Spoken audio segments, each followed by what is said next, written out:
देनी है और महिला जाटों को भी एडजस्ट करना है। उस अकोमोडेशन में वो टिकट के दावे में नंबर 1 है। बीजेपी किसी गैर जाट पे जाती है तो जेपी के साथ टफ फाइट होगी, अदरवाइज तो वहाँ पे जेपी का मुझे काफ़ी अच्छा श्वेता ढुल का भी नाम अब की बार बड़ी चर्चा में है। वहाँ का रोड और ये ब्राह्मण, उनका दोनों कास्ट का बड़ा डोमिनेंस है। पिछली बार कांग्रेस का कैंडिडेट था सतबीर भाना, सुरजेवाला जी के खास हैं वो। महिला के थप्पड़ मारना इतनी बड़ी घटना नहीं है जितना ईश्वर सिंह जी ने उसको सहन किया। आप ये देखो ना, एक बुजुर्ग आदमी 75 साल के आदमी को कोई महिला या युवा थप्पड़ मारता है। राम राम, नमस्कार। हरियाणा तक देख रहे हैं आप। सोनिया सत्यानीता मेरा नाम है और इस वक्त मैं कैथल ज़िले में हूँ। दोस्तों, हम यहाँ की चारों विधानसभा सीटें हैं, उनके सियासी मिजाज को जानेंगे। हम जानेंगे कि इन 4 विधानसभा सीटों का क्या कुछ सियासी मिजाज रहा है, क्या यहाँ की हम ये कहें कि राजनीतिक चाल रही है। ये जो बातचीत है दोस्तों, ये यहाँ के जो सीनियर जर्नलिस्ट हैं उनसे हम करेंगे। वो यहाँ के हम कहें कि सारा सियासी समीकरण आप लोगों को बताएंगे, समझाएंगे। बातचीत करने के लिए हमारे साथ मौजूद हैं रणबीर पाराशर साहब हैं, सतीश सेठ साहब हैं और यहाँ अजय गर्ग साहब हमारे साथ हैं। सर, पहले मैं शुरुआत आपसे ही करूँगी।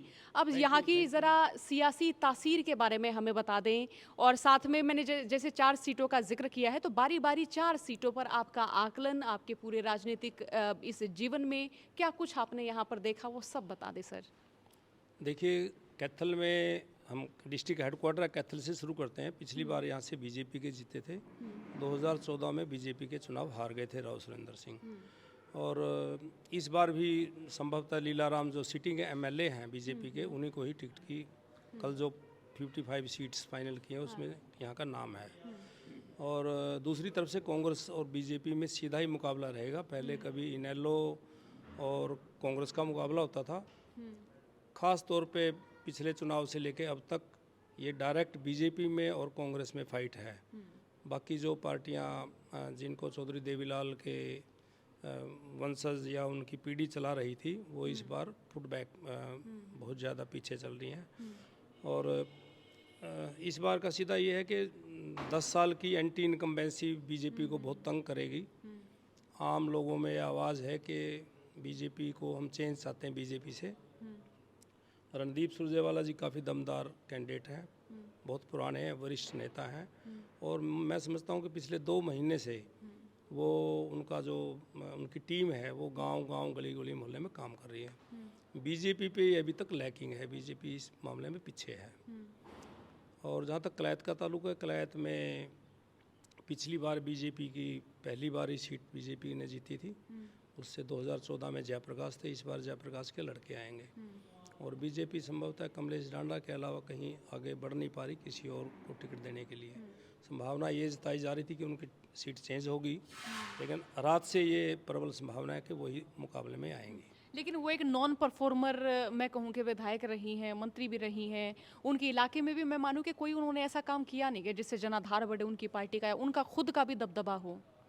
असल में जो पिछला चुनाव उन्होंने जीता था, नरसिंह डांडा जी की इमेज बहुत अच्छी थी। उन्होंने नौकरियों में कोई पैसे वैसे नहीं खाए, कोई आरोप उनके खिलाफ नहीं थे।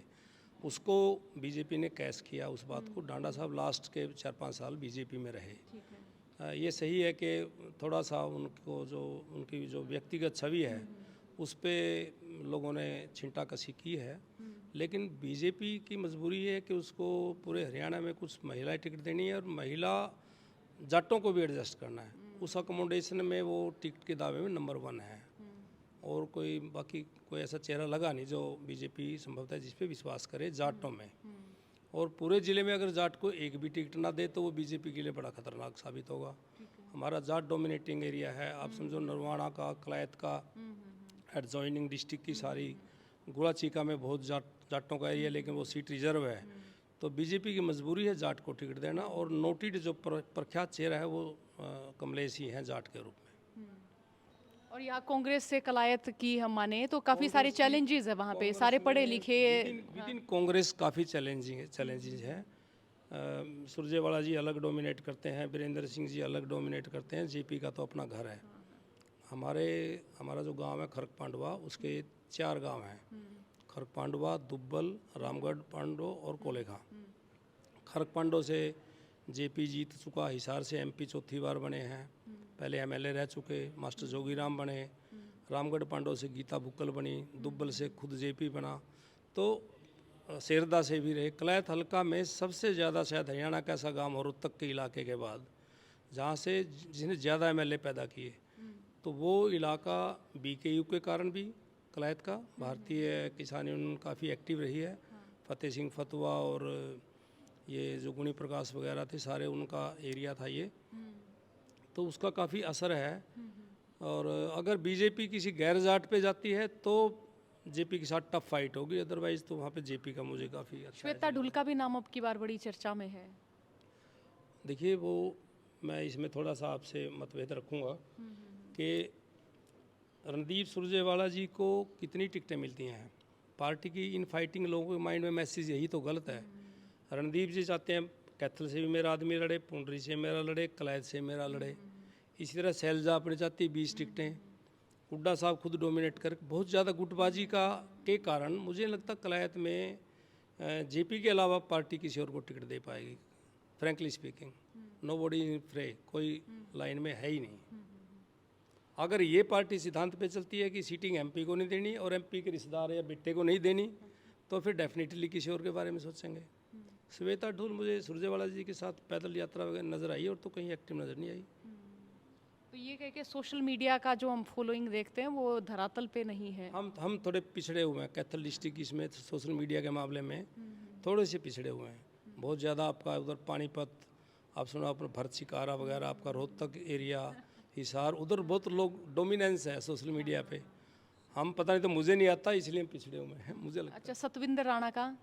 सतविंदर राणा जी चुनाव लड़ चुके, कई बार पार्टी बदल चुके, अदरवाइज तो वो किसी ज़माने में जब यूथ कांग्रेस के प्रेसिडेंट तो थे जींद में, तो he was closest person of Chaudhary Virendra Singh.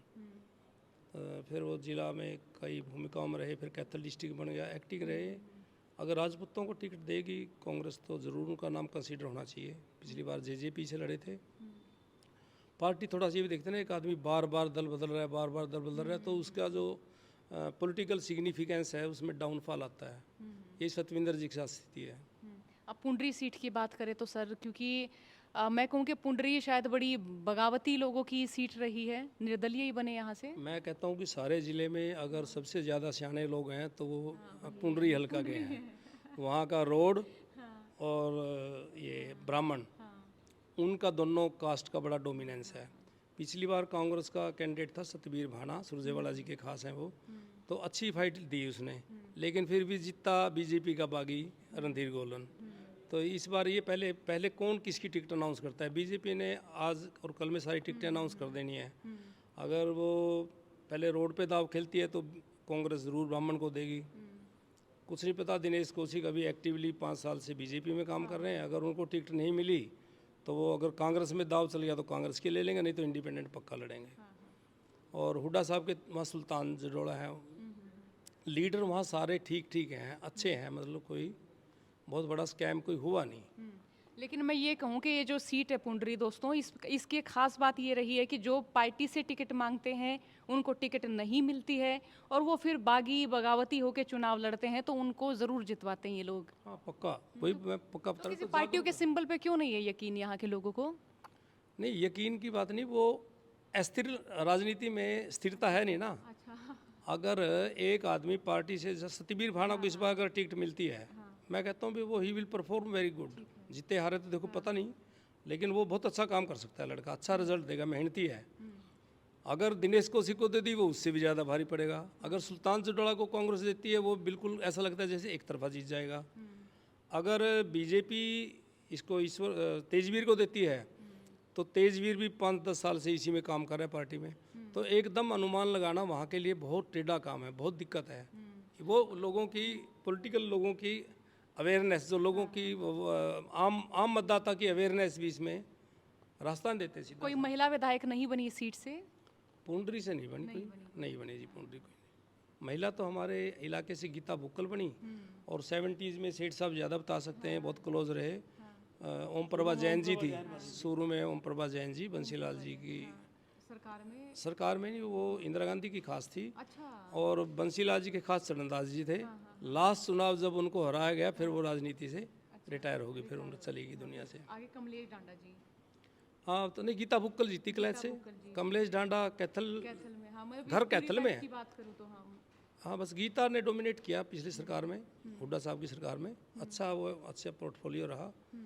और गीता, क्योंकि ये बात कहनी चाहिए, मेरे एक फ्रेंड, मेरे क्लास फेलो की वाइफ थी, तो हमने लॉन्च किया था उसको। अच्छा। कांग्रेस में अपनी चॉइस में गई थी, हाँ हाँ। क्योंकि उसके फादर साहब मिलिट्री में थे और हुड्डा परिवार से उनके बड़े पुराने रिश्ते रहे।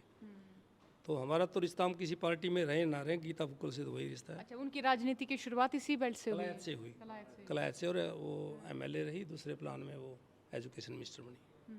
यहाँ का अगर जातीय समीकरण हम माने तो मान ले कि जाट वर्ग की बाहुल्यता है यहाँ, Gujjar community, Rajput, road community, इनका भी मैं मानूँ कि कुछ प्रतिशत हिस्सा है। हाँ तभी तो ना जी, जैसे कि स्टूडेंट यूनियन के यहाँ बड़े फेमस चुनाव होते रहे आरकेएसटी कॉलेज के, और वो आप 75 से लगा के ऑनवर्ड्स, अब तो बंद है चुनाव, गुज्जर वर्सी जाट ग्रुप होते थे ये इधर स्टूडेंट पॉलिटिक्स में भी। पॉलिटिक्स में।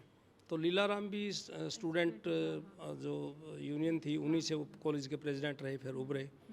जाट ग्रुप या गुज्जर ग्रुप, जाट और गुज्जर एक दूसरे को वोट नहीं देते। अच्छा, यहाँ। हाँ, एट लार्ज स्केल पे हम कह सकते हैं। तो अब लीलाराम को दिए, लीलाराम के खिलाफ एंटी इनकम्बेंसी फैक्टर काम करेगा, एक उनका थोड़ा सा पर्सनल काम करेगा। वो काम वालों को ये कहते थे मेरी तो चलती नहीं। और उनके अपोजिट जो रणदीप है, जो गरीब लेवल है या कुछ पंजाबी लोग हैं, अग्रवाल लोग हैं, वो ये कहते हैं कि उसने काम बहुत करवाए, इसलिए हम रणदीप को वोट देंगे। अभी तो भविष्य के गर्भ में है, लेकिन फाइट अच्छी रहेगी। अगर और कोई बीजेपी कैंडिडेट आता तो रणदीप 12 बजे जीता थे, लीलाराम अच्छी फाइट दे देंगे। ये तो मैं कहूँ कि हर सीट का एक अलग अलग मिजाज है, यहाँ के हर सीट के लोगों का भी अलग अलग मिजाज है यहाँ तो। हाँ जी बिल्कुल बिल्कुल, सीट पे हवा तो कोई है नहीं ना जी। आप कांग्रेस की हवा भी हो जाती अगर सारे बड़े लीडर एक रथ में सवार होके, एक किसी को बोलने की ज़रूरत नहीं, ये कहना था भी हम तो कांग्रेस पार्टी के लड़ रहे हैं, जो चीफ मिनिस्टर पार्टी हाईकमान बनाएगी हम बन जाएंगे। कांग्रेस 70 सीटें जीत सकती थी, वो स्टेज जा चुकी है, वो टाइम हो चुका, अब इनके पास इतना टाइम भी नहीं होगा। जेजेपी, इनेलो, इन पार्टियों का यहाँ जनाधार माने। देखो कैथल की सीट तो इनेलो का गढ़ होता था। 2 बार सुरेंद्र मदान यहाँ से बने, दूसरे जब और सारे एरिया में लीलाराम भी 2000 में इनेलो से एक चुनाव हार गए थे पहले ही 400 450 वोटों से, और चरणदास जी बने फिर। तो इनेलो का गढ़ था, लेकिन पार्टी में डिवीज़न होने के कारण उन लोगों ने वो सत्ता के साथ चले गए, दुष्यंत जी और उनकी पार्टी, तो उन्होंने डोमिनेट किया। बैकफुट पे चले गए किसान आंदोलन के कारण। अब सत्ता सुख छोड़ना आसान है नहीं ना, सत्ता जब मिली हुई थी तो वो सारी बातें भूल गए। चौधरी देवीलाल ने, आपको याद होगा, हम तो बहुत छोटे थे, इमरजेंसी के दिनों से पहले की बातें हैं, केवल उन्होंने फार्मर कम्युनिटी की राजनीति की, और फार्मर कम्युनिटी के और फार्मर्स की सपोर्ट पे, रूरल स्टफ की के दम पे हरियाणा बनवाया, उसमें बड़ा योगदान था। और उनका बहुत बड़ा नाम था, बहुत बड़ा कद था चौधरी देवीलाल का। अब पीटी बदलती गई समय के अनुसार ये लोग सत्ता में रहे। अगर किसान आंदोलन में दुष्यंत सिंह जी सरकार छोड़ के या सरकार पे इस तरह का प्रेशर बना के वहाँ एजिटेटिंग फार्मर्स के पास बैठ जाते तो आज उनका सर्वाइवल होता। मैं विधानसभा में दुर्भाग्यवश उनकी एक भी सीट नहीं देख रहा, और अभय सिंह जी के अलावा इनेलो में कुछ नहीं बचा। उन पे लोग ट्रस्ट करते हैं, उन्होंने अपना पद छोड़ा, त्याग किया। ओवरऑल देखो क्या रहेगा। बीजेपी अपनी चाल में कामयाब जरूर होगी। फार्म कम्युनिटी के वोट बंटवाने के लिए चंद्रशेखर का जेजेपी का कंप्रोमाइज़ हुआ। सीधे तौर पे आप कह सकते हैं कहीं ना कहीं बीजेपी ने आशीर्वाद चंद्रशेखर को दिया, तुम ऐसे मैनेज करो। इसी तरह इनेलो का बसपा का हुआ। बसपा का पता आपको, मायावती जी मोदी जी की शरण में गई हुई हैं कितने टाइम से, पता है ना आपको। तो वो मत विभाजित होगा। बीजेपी की जीत तभी होगी जब इनका जाट कम्युनिटी का और फार्म कम्युनिटी का वोट मटेगा। फाइट यहाँ मैं मानूँ कांग्रेस और बीजेपी के बीच में। बिल्कुल जी, कांग्रेस बीजेपी में कोई और पार्टी है नहीं। यही गुला की स्थिति है। ईश्वर सिंह जी के स्वभाव के बारे में कहा जाता है भी खोटे स्वभाव का है, लेकिन वो काम महिला ने उनको, मैं कहूँ कि तकरीबन 6 महीने पहले की खबर है ये, एक महिला ने उनको थप्पड़ भी जड़ दिया था। वो इसलिए कि बाढ़ आई हुई थी या फिर पानी घुसा हुआ था उनके खेतों में, गुस्से से उन्होंने मारा कि आप पहले क्यों नहीं आए। नहीं, महिला के थप्पड़ मारना इतनी बड़ी घटना नहीं है जितना ईश्वर सिंह जी ने उसको सहन किया। अच्छा, हाँ हाँ। आप ये देखो ना, एक बुजुर्ग आदमी 75 साल के आदमी को कोई महिला या युवा थप्पड़ मारता है, तो हमारी राजनीति तो ऐसी है नहीं ना। उन्होंने बल्कि ये भी कहा कि चलिए उनका अधिकार था, उन्होंने वोट दिया। उन्होंने कहा भी उनका अधिकार था, गुस्सा था, मैं कुछ नहीं कह सकता, ना मैं कोई कार्रवाई चाहता। हो सकता है कमी रह जाती है, फ्लड है जी, फ्लड के साधन आने में टाइम लगता है, हेलीकॉप्टर आने में टाइम लगता है, और विधायक जाके एकदम करेगा क्या? सबसे इम्पोर्टेंट तो ये है कि पीछे कहीं पानी का डाइवर्सन करवाओ, स्टेट लेवल पे एफर्ट होते हैं, प्लानिंग होती है, एकदम तो जाके विधायक ने वहाँ छलांग थोड़ी लगानी है। तो कई बार इंटॉलरेंस में, गुस्से में, मतदाता का हक है, गुस्सा आ गया उस महिला को, ये है। यहाँ से हम किन का माने? गोला से, गोला से तो दिल्लू राम जी की मुझे लगता है, एक देवेंद्र हंस बताते हैं, बहुत कम वोट, बहुत अच्छे वोट मिले थे उसको। देवेंद्र हंस कांग्रेस के बागी खड़े हुए थे। और इस बार जो फाइट होगी कांग्रेस में, ईश्वर सिंह जी भी आज जा सकते हैं, जैसा ट्राई चल रहा है कि वो कांग्रेस ज्वाइन कर सकते हैं। तो वो तो अब चुनाव नहीं लड़ेंगे, उनकी डॉटर इन लॉ या उनका बेटा लड़ेगा फिर। तो ईश्वर सिंह के बेटे मान लेके अगर वो कांग्रेस से लड़ेंगे तो उनका जनाधार बचा हुआ है, बाकी है, या बढ़ सकता है? नहीं, मुकाबला रहेगा जी। बीजेपी पे डिपेंड करता है, बीजेपी किसको देती है। ये भी ट्राई चल रही है, देवेंद्र हंस के पीछे बीजेपी पड़ी हुई, तो बीजेपी में शामिल हो, हम टिकट दे देंगे। अदरवाइज वो बताते हैं कुलवंत बाजीगर पे ही ज़्यादा भरोसा कर रही है बीजेपी, उन्हीं को देगी लगता है जी। देखो अभी तो भविष्य के गर्भ में है ना, हमें इतनी ज़्यादा उस बारे में नहीं कह सकते। ओवरऑल हमारा तो सीधा मुकाबला चारों सीटों पे सीधा है। पुंडरी एक्सेप्शन है, पुंडरी में कौन हो, बाकी जगह कलायत में कोई सोचे कांग्रेस का बागी खड़ा होके वो 5-7 हज़ार से ऊपर वो कांग्रेस के वोट खराब करेगा, कोई बाकी कहीं और जीतने की स्थिति में नहीं। फिलहाल तक बीजेपी और कांग्रेस के बीच में आपने मुकाबला बताया है।